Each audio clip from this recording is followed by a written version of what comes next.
perder do que você levar esse caso para ser resolvido na justiça. Não processe o seu irmão. Paulo diz, é melhor você perder. Porque é só dinheiro. É só dinheiro. Os anéis se vão, mas os dedos ficam. Não está na Bíblia, mas talvez devesse estar, né? Os anéis se vão, mas os dedos ficam. Deus dá de novo. Deus abençoa. Ele lhe ajuda. Às vezes o que nos leva a fazer isso é exatamente um materialismo, ou uma gana, ou uma raiva, ou um desejo de vingança, ou um desejo de justiça equivocado, porque às vezes é melhor você sofrer o dano e entregar nas mãos de Deus. Que Deus seja o seu juiz. Deixa que Deus julga. Entrega nas mãos de Deus, Deus vai resolver. Perde. É melhor do que levar para o tribunal. Veja só, meus irmãos, que igrejinha difícil, né? Você vê que faltava aqui, de fato, a sabedoria, a disciplina, a orientação para resolver o problema dos membros. Primeiro tinha aquele membro vivendo em imoralidade, que a igreja não fez nada. Depois tinha um processando o outro. E Paulo está indignado com a igreja. E agora tem mais um problema. Como se não bastasse isso, eu é que não queria ser pastor da primeira igreja presbiteriana de Corinto.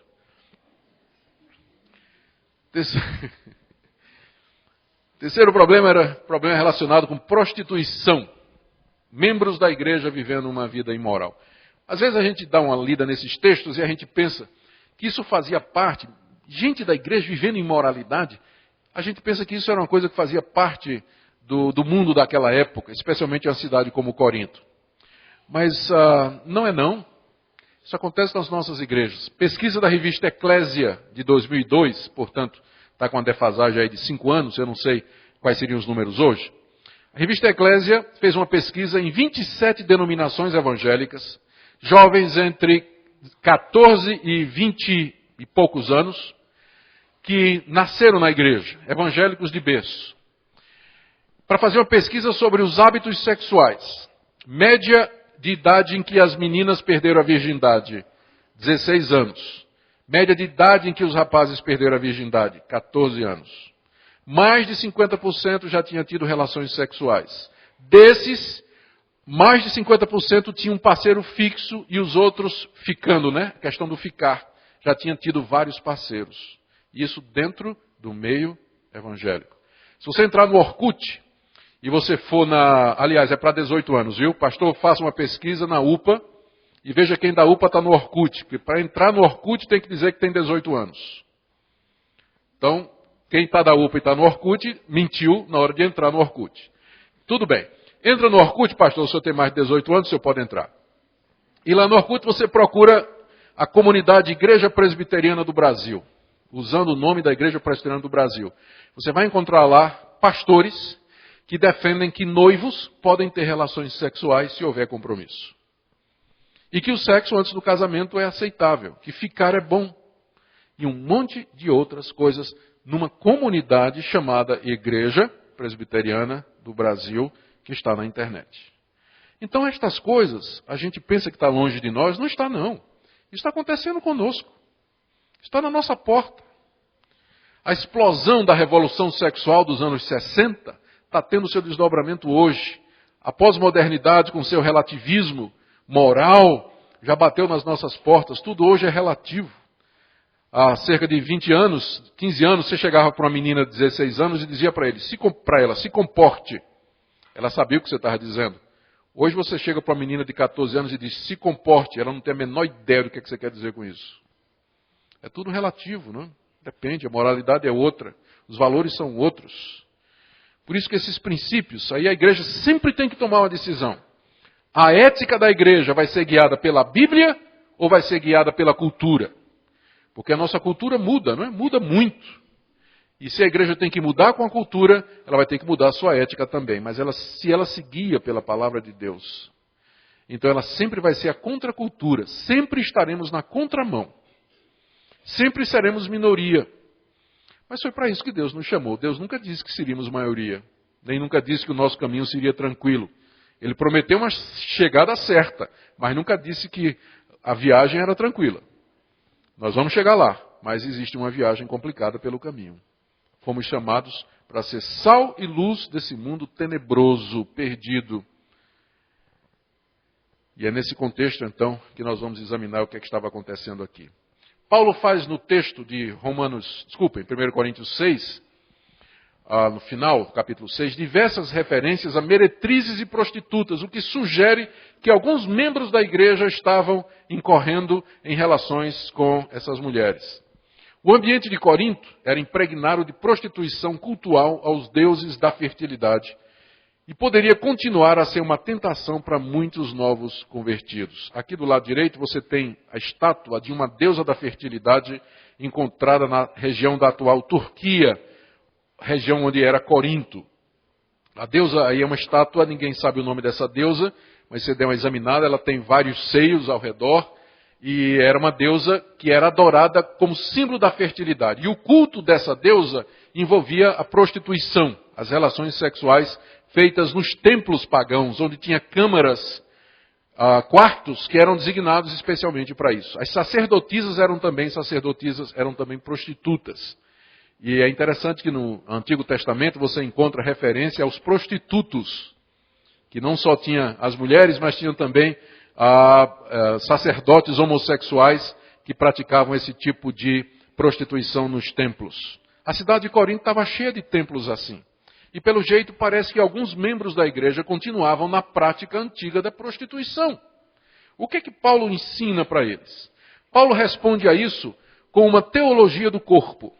Se você quer encontrar em algum lugar da Bíblia uma teologia do corpo, você vai encontrar aqui em 1 Coríntios 6.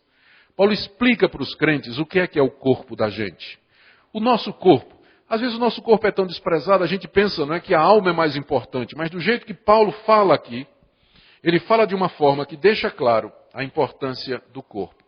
Ele começa dizendo no verso 12: todas as coisas me são lícitas, mas nem todas convêm. Todas as coisas são lícitas, mas eu não me deixarei dominar por nenhuma delas. Os alimentos são para o estômago e o estômago para os alimentos, mas Deus destruirá tanto estes como aquele. Porém, o corpo não é para a impureza, mas para o Senhor, e o Senhor para o corpo. Deus ressuscitou o Senhor, e também nos ressuscitará a nós pelo seu poder. Não sabeis que os vossos corpos são membros de Cristo?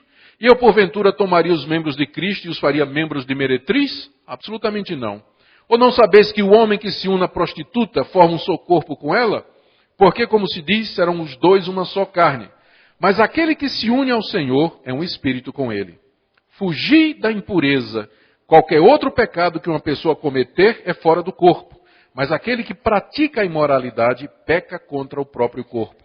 Acaso não sabeis que o vosso corpo é santuário do Espírito Santo, o qual está em vós, o qual tendes da parte de Deus, e que não sois de vós mesmos? Porque fostes comprado por preço. Agora, pois, glorificai a Deus no vosso corpo. Aqui você tem uma teologia do corpo, que Paulo usa como resposta para a prática da prostituição e da imoralidade que havia na igreja de Corinto. Primeira coisa que ele faz aqui, ele responde a um ditado dos imorais. Aqui no verso 12, devia estar entre aspas a frase: todas as coisas me são lícitas. Porque não é Paulo quem está dizendo isso. Paulo está citando um ditado, um jargão desses imorais. Esses imorais diziam: todas as coisas me são lícitas, eu sou crente. Eu vou para o céu, sou predestinado, sou calvinista, sou eleito. Não importa o que eu faça nesse mundo, eu vou para o céu. Crente não perde a salvação. Por isso, eu posso tudo. Mas, tá bom, Paulo diz, todas as coisas são lícitas, mas nem todas convêm. O crente pode tudo, mas tem coisas que não convêm ao crente. O crente é livre, mas ele está preso pela lei do amor. Está preso pela santidade a Deus. Nem tudo convém. Aí Paulo repete: todas as coisas me são lícitas, gritam os libertinos. Paulo responde: mas eu não vou me deixar dominar por nenhuma delas. Todas as coisas me são lícitas, é verdade, mas na hora que eu me torno escravo destas coisas, então eu já usei a minha liberdade de maneira errada. A liberdade que Cristo me deu.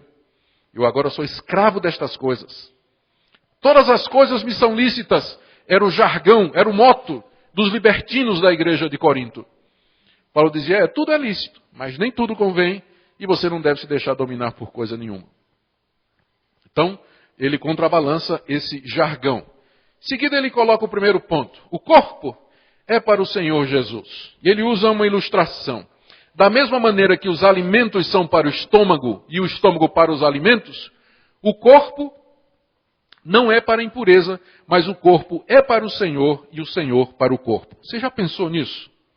Que o seu corpo que Deus lhe deu, ele tinha como objetivo ser do Senhor Jesus.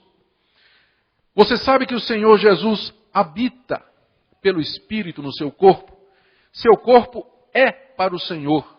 Ele não é para a impureza. O propósito pelo qual Deus nos deu corpo e não nos fez como os anjos, era que nós fôssemos habitação sua. A teologia do corpo nos ensina isso. Às vezes a gente pergunta, por que Deus nos deu o corpo? A resposta é, porque Ele queria que nós fôssemos a sua habitação. O corpo foi feito para o Senhor. E o Senhor Jesus veio para que habitasse em nossos corpos, pelo seu Espírito. Então aprenda que o seu corpo tem essa finalidade gloriosa. E ele não foi feito para a impureza. O corpo é para o Senhor Jesus. Outra coisa, verso 14. O corpo será um dia ressuscitado.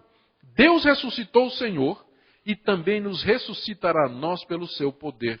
Esse corpo que nós temos hoje e que Deus nos deu para ser habitação do Senhor no Espírito, ele está em decadência. Ele vai ficar doente, ele vai doer, vai sofrer e finalmente ele vai para a sepultura. Mas um dia Deus vai tirar o corpo da sepultura e Deus vai fazê-lo ressurgir de uma forma gloriosa, o corpo da ressurreição. Deus dá tanto valor ao nosso corpo que não vai deixá-los lá na sepultura. Mas Deus vai ressuscitá-los, vai transformá-los. Porque o corpo, essa dimensão física para a qual Deus nos criou, tinha como objetivo pertencer a Ele. Não foi feito para pertencer à imoralidade, à impureza sexual. Toda vez que você está praticando a imoralidade, toda vez que você está tendo relações sexuais fora do casamento, com seu namorado, ou pela internet, ou fazendo qualquer outra coisa, uso indevido do sexo, que é uma bênção que Deus criou para ser desfrutada no casamento, você está desvirtuando o propósito do corpo. E às vezes as pessoas perguntam, o que é que tem de errado? Quem acha que essas coisas são normais, não conhece a Bíblia. Você já tinha lido esse capítulo? Não conhece a teologia bíblica a respeito do corpo. Por que é que Deus nos deu o corpo? A resposta é para que nós fôssemos um templo santo para Ele. E não para que fosse instrumento e veículo de imoralidade ou de impureza. O corpo um dia será ressuscitado. Os nossos corpos são membros de Cristo, versos 15 e 17. Ele diz, não sabeis que os vossos corpos são membros de Cristo? E aí vem a implicação. Se Cristo está em mim, e se meu corpo, os membros do meu corpo são membros de Cristo, toda vez que eu me deito com a meretriz, o que é que eu estou fazendo? Eu estou levando Cristo a se juntar a uma prostituta. Não é que nós devamos desprezar as prostitutas, porque todos pecaram e carecem da glória de Deus. Mas é desprezar o que está sendo feito por elas. É desprezar a prostituição em si, desprezar enquanto prática imoral. Porque há perdão e salvação para todos que se arrependem e vêm a Jesus, arrependidos dos seus pecados. Mas aqui Paulo diz, eu vou tomar Cristo e juntá-lo a uma meretriz? Levar Cristo para um local de prostituição? Me deitar com uma mulher que tem como prostituição pertencer a quantos homens lhe paguem alguma coisa? A própria ideia revolta o apóstolo Paulo. Ele diz no final do verso 15, absolutamente não. Absolutamente não. Verso 16, não sabeis que o homem que se une à prostituta forma um só corpo com ela? Quando nós praticamos a imoralidade, nós estamos trazendo Cristo para essa relação, porque nós somos de Cristo Jesus. E aí então, aí que reside toda a maldade e a pecaminosidade da imoralidade que os crentes praticam. Porque eles são de Cristo, e Cristo habita neles. Por isso que o pecado dos crentes é muito mais grave do que aqueles que não conhecem a Jesus Cristo. O corpo é santuário do Espírito, verso 19. Ele diz aqui, olha. O vosso corpo é santuário do Espírito. Hoje pela manhã nós vimos que a igreja é santuário do Espírito.